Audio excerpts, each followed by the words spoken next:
Thanks ka, naging okay din ang lahat kahit gabi na, at least may natulungan tayong kaibigan na malapit sa ating puso. Kahit stress ang lahat, worth it naman bawat isa. So let's go, enjoy watching my video. Thanks advance. Time check, 9 o'clock in the morning nung tayo nagbiyahe sa araw na ito mga kasangkay. Of course, papuntang downtown tayo. A few moments later. Paparaso guys, alin na kita downtown yan ha. Kaya meron natin i-meet up na tao nga. Akong front gate. Alam na kung mga ano tayo. Amugod init baga, life ko na tao mo. Mga friend na i-meet up. Pero syempre importante kapag ka din makasangkay kayo. Nakadihal ang taong kung wala kita, importante nga karayong kayo mahubya. Labi na kayo mapasok ng orong nga pag pinakat, kung wala yung importante nga lakad. So ayan guys, update na lang kung ano ang aming mga lakad for today. Sa iya, si Wall hit ang kuwan. Iharnan kita. Yan, ada kita dito. Pulatun pa dito may makdo kayo hindi mapasok. Pulatun pa kaya ito hiyahamayet, so mabiyahe pa iya. Parang nga sa nantong masa kahihiyahin sa rakyan na kwarto. So ito nga klase nga sa rakyan. Yan. Ano pa ito tiya sasakyan. Dak maram kung adin nahiya or waray pa or magulat pa ako kay. Dapat kanina pa unta pero amo ko din Filipino time. So ayan mga kasangkay, habang tayo naghihintay sa tapat ng McDo, so hinihintay natin isang barko na dumating, wala siya. Pangalawang barko, may dumating na naman, hindi ko alam kung andito na nga siya. Syempre guys, ikaw ba naman maghintay, diba? Kung ikaw nasa kalagayan ko, mababagot ka din ng medyo kaunti lang naman. Pero nagugutom na kasi ako, kaya syempre parang atat na akong dumating ng aking kasama na hinihintay.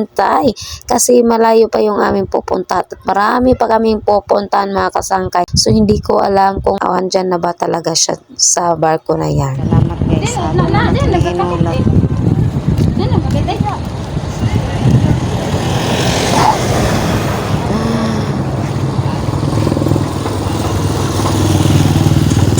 na guys, nalusad na siya. Ayan. So ayan, thank you very much. Dumating na din at siyempre makakalma na tayo. Sa sobrang init ba naman mga kasangkay, maghintay ka dyan.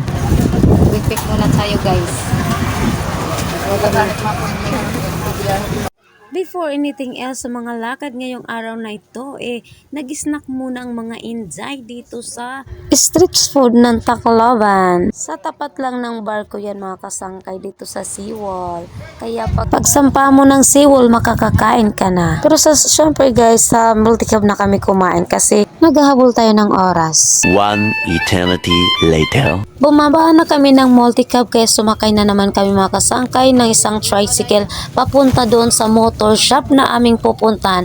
Kasi nga mga kasangkay, yung sadya namin talaga doon, ikukunin namin yung number ng motor at mga registro ng motor na ibebenta ng kaibigan ko.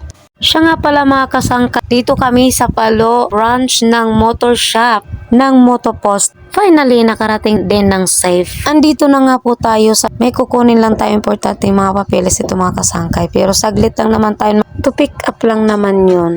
A few moments later. Balik downtown na naman sila Inday, kaya maghihintayin tayo ng sasakyan papuntang diit mga kasangkay. Kasi nga doon in-stay yung motor na ibebenta nila. Travel from Basay pa yun mga kasangkay. Doon kasi yung meeting up, kaya doon tayo maghihintay. So ayan, nakasakay na tayo mga kasakay, papuntang diit tayo. As usual mga kasangkal, dahil hindi naman umabot doon o hindi pumasok yung bus na aming nasakyan, ay naglakad na naman sila Inday. And thanks God naman hindi masyadong mainit, kaya kaya lang naman dahil wala kami talagang dalang payong. Mahirap na, mahimo na taaning uling atong nawong pastelan dila na rumamay. And for the first time mga kasangkay, nakapasok tayo ng diit. And my whole life, for the first time, nakapasok din si Inday dito sa Diet, Tacloban City. Enjoy na lang ni Inday ang lakad-lakad dito sa lugar na ito. At last, naranasan kong maglakad dito sa Diet kahit papaano. Ay, nakakapagod din kaya. Medyo malayo yung aming nilakad. Pero sige lang, go pa rin sa paglalakad Inday. hintay. So, andito na nga tayo mga kasangkay. Meron din kasi ditong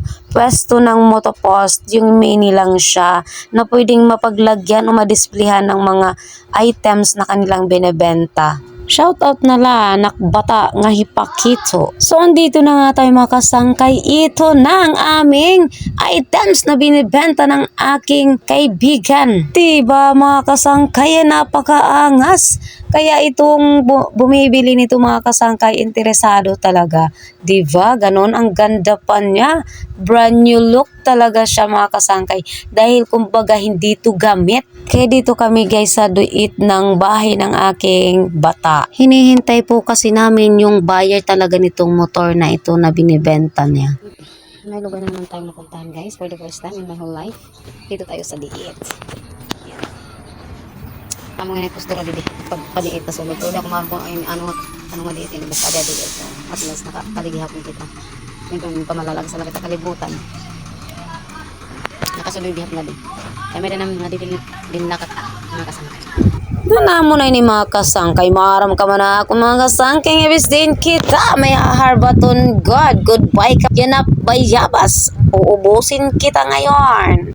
A few moments later. So here we go, dumating na din ang aming pinakahihintay na buyer. Kaya mga kasangkay, dumating na siya. So adi naging kikit niraan motor nga ira papaliton nga ini-inspection. Siyempre, pag napalit ito sa nga tao, ito sa nga ano, damog hapon pagasinising mga conversation na pagsasabutan. So ayun mga kasangkay, dahil nagkasinabtanay naman sila, ningadto na sadmian ni sa LTO nagbiyahe nami. Kay para mahimuan gihapon ini hindi dapsel. Kay amo man talaga ira pinagsabutan ngan amo gud talaga kailangan once na napalit kain usa nga butang ngan sigurado nga imo na gud talaga iton. So amo nga yan ini LTO mga kasangkay. Syempre first time gihapon ako din he. So finally mga kasangkay, amo na nga namon ginuhulat an nagbayaran na nga sila. Nagkasinabtan ni naman hira na process na po ang papeles han motor. So gabi na good man kaya mangunguli na ada hira inday kay pinanggugutom na pinanggugulan ini nga adlaw kay syempre bawat usaha amon na stress. Pero thanks God naging okay naman ang lahat. Thanks for watching. Bye bye.